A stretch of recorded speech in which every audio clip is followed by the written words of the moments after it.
অত্যাধুনিক AK-47 নহয়, হাতত ধনুকাৰ গদা লৈ এয়া নগাঁও আৰক্ষীৰ জোৱান।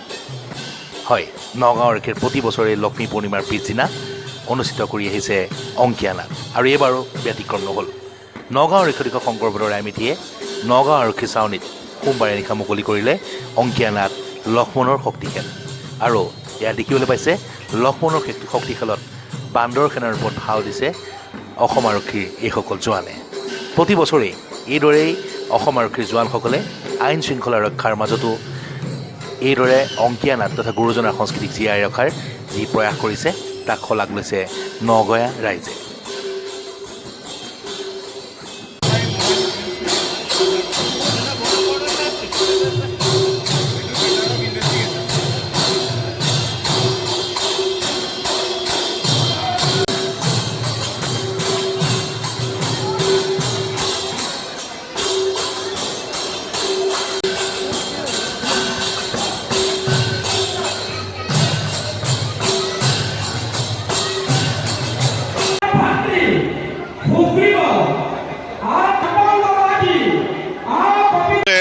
ত্ৰিছ বছৰৰ অধিক হ'ল এই পৰম্পৰা নগাঁও আৰক্ষীয়ে ৰক্ষা কৰি পেলাই গৈছে।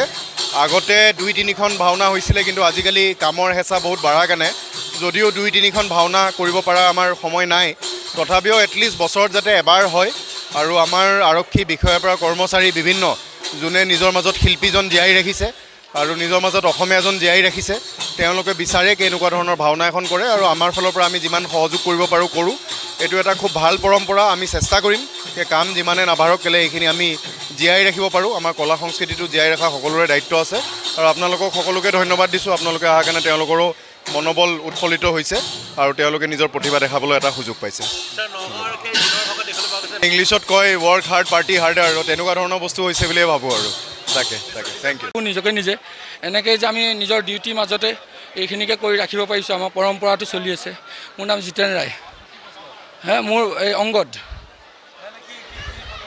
মই আৰক্ষী এই আমাৰ SP অফিচত মই ক্ৰাইম ব্ৰাঞ্চত কৰোঁ। হয়, কৰ্তব্যৰ মাজতো নগাঁও আৰক্ষীৰ জোৱানসকলৰ এই প্ৰচেষ্টাক শলাগ লৈছে সকলোৱে। নগাঁও আৰক্ষীৰ জোৱানসকলৰ এই অংকীয়া নাট চাবলৈ নগাঁও আৰক্ষী প্ৰেক্ষাগৃহত ভিৰ ঘটিল বহুসংখ্যক জনতাৰ, আৰু উপস্থিত ৰাইজেও আনন্দ ল'লে নগাঁও আৰক্ষীৰ জোৱানসকলৰ সুন্দৰ অভিনয়। Bureau report, Nagaon capture.